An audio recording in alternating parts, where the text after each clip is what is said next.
আপনারা জানেন কি? অনেকেই বলে সংখ্যালঘু নির্যাতন হচ্ছে না। গতকাল খোদ রাজধানীতে ঢাকার মতো একটি ব্যস্ত নগরীতে ঢাকার লক্ষ্মীবাজার সূত্রাপুরে দুপুর 2টার দিকে 150 থেকে 200 জন জিহাদিরা আমার একটি মন্দির দখল করে তালা মেরে দিয়েছিল। দীর্ঘ 6 ঘন্টা আমার সেই মন্দির জুতমোহন গোবিন্দ মন্দিরকে 6 ঘন্টা অবরুদ্ধ করে রেখেছিল। রাত 8টার দিকে আমরা সনাতনী সমাজ গিয়ে সেই মন্দিরের তালা ভেঙে মায়ের মন্দিরকে আমরা উন্মোচন করেছিলাম। এটি কোথায় বসবাস করছে? আমরা ঢাকার মতো রাজধানীতে যদি একটি মন্দিরকে বাড়িকে অবরুদ্ধ করে রাখা হয় তাহলে প্রত্যন্ত অঞ্চলে হিন্দুদের কি অবস্থা একটু চিন্তা করে দেখার জন্য আপনাদেরকে অনুরোধ জানাচ্ছি। আমরা আরো সুস্পষ্টভাবে বলতে চাই, আপনারা ভুলে যাবেন না এই দেশে হিন্দু সম্প্রদায়ের সংখ্যা কত।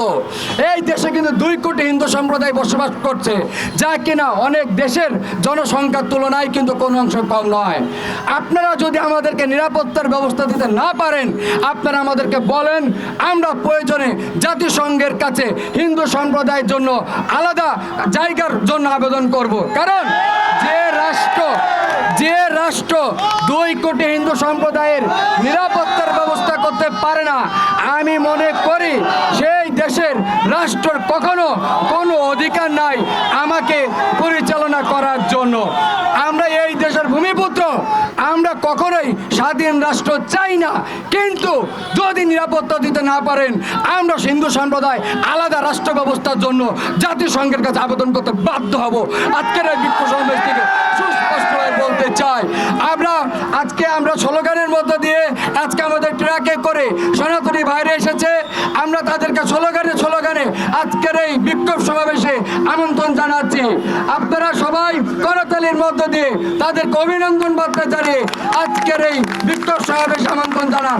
আজকে আমরা বিশ্বাস করি সারা ঢাকা শহর থেকে এই শাহবাগ চত্বরে জমায়েত হবে।